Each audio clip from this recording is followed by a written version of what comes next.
নমস্কার বন্ধুরা, সর্বাণীর হেসেলে সবাইকে স্বাগত।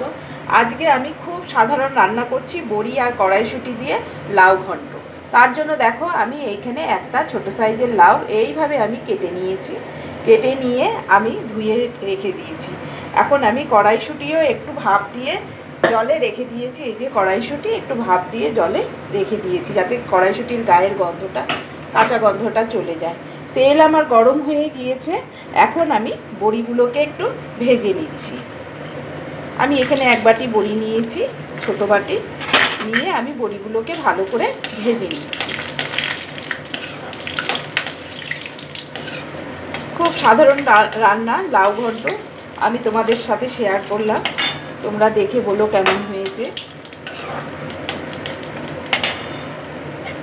বড়িগুলো একটু লাল করে আমি ভেজে নিলাম।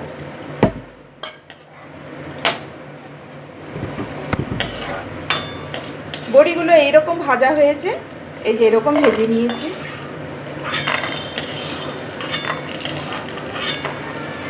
এখন আমি তেলের মধ্যে ফোড়নে দিয়ে দিব 5 ফোড়ন।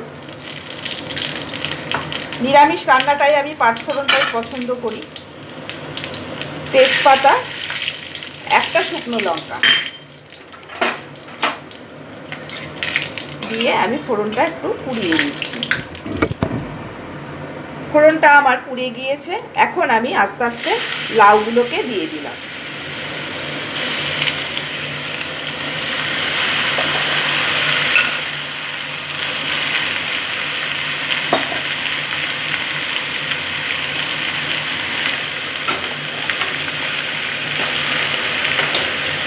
দিয়ে আমি নাড়াচাড়া করে দিচ্ছি।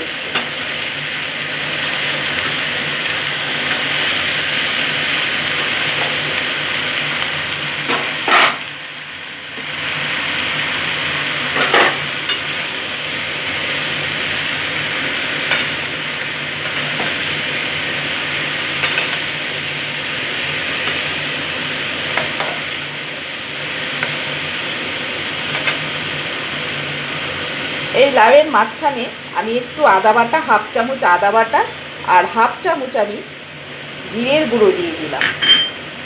দিয়ে আমি লাউয়ের সাথে একসাথে একটু ভেজে নিচ্ছি।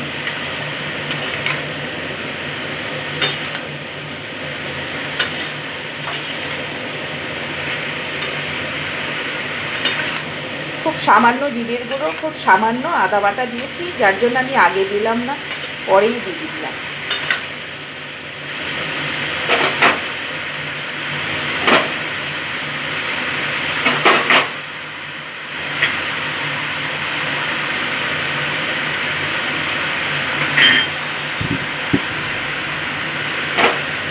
লাউটা নাড়িয়ে চাড়িয়ে নিলাম, আদারও কাঁচা গন্ধটা চলে যাবে।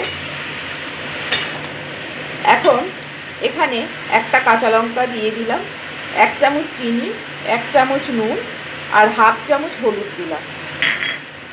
দিয়ে একটু নাড়াচাড়া করে নিচ্ছি।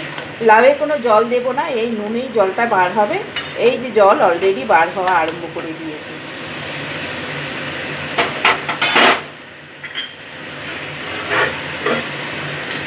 এখন আমি গ্যাসটা কম করে আমি ঢেকে দিচ্ছি লাউটা।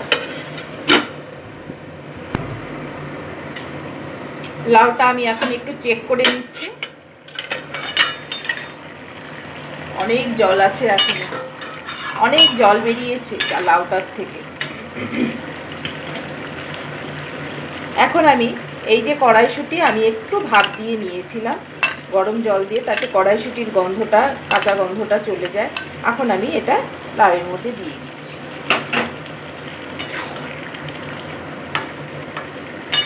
প্রায় সেদ্ধ হয়ে এসছে, আমি আবারও একটু ঢাকা দিয়ে রেখে দিচ্ছি।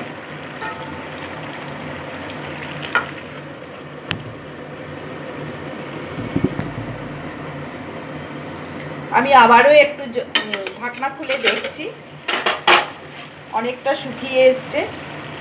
এখান থেকে আমি একটু লাউয়ের জল, আমি চালের গুঁড়ো নিয়ে রেখেছিলাম 2 চামচ, সেখানটায় দিয়ে আমি একটু গুলে নেব।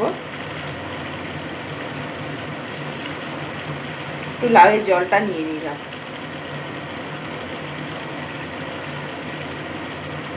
ব্যাস হয়ে গেল। আমি এইটুকুই জল নেব। আবারও আমি নাড়াচাড়া করে, জল অনেকটা শুকিয়ে এসছে, নাড়াচাড়া করে আমি আবারও একটু ঢেকে দিচ্ছি।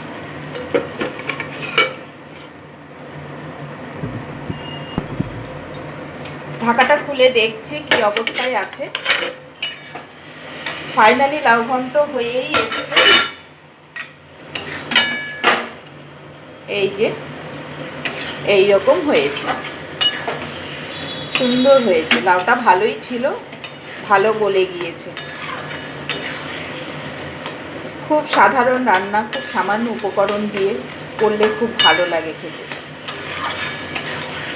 এখন আমি 2 চামচ যে চালের গুঁড়ো লাউয়ের জল দিয়ে মেখে গুলিয়ে রেখেছিলাম সেটাই আমি দিয়ে দিলাম, দিয়ে আমি নাড়াচাড়া করে নিচ্ছি।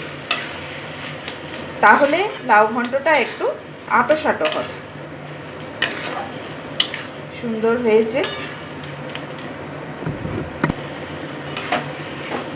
এখন হয়ে গিয়েছে লাউ ঘন্ট। আমি বড়িগুলোকে উপর দিয়ে দিলাম। বড়ি আমি পরেই দিলাম, তাহলে একটু মুচমুচে থাকবে, মুখে পড়লে ভালো লাগবে। সেই সাথে আমি ধনেপাতা কেটে রেখেছিলাম, সেই ধনেপাতাও দিয়ে দিলাম। বড়ি, কড়াইশুঁটি, ধনেপাতা দিয়ে লাউ ঘন্ট শীতের দিনে খুব ভালো লাগে।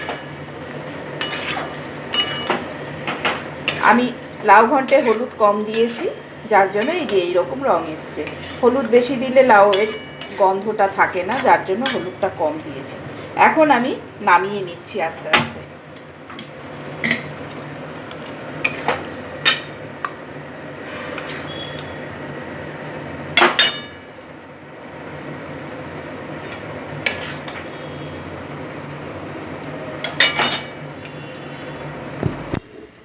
এই আমার বড়ি, কড়াইশুঁটি, লাউ ঘন্ট, আমি সব লাউ ঘন্ট এই বাটিতে নামিয়ে নিয়েছি।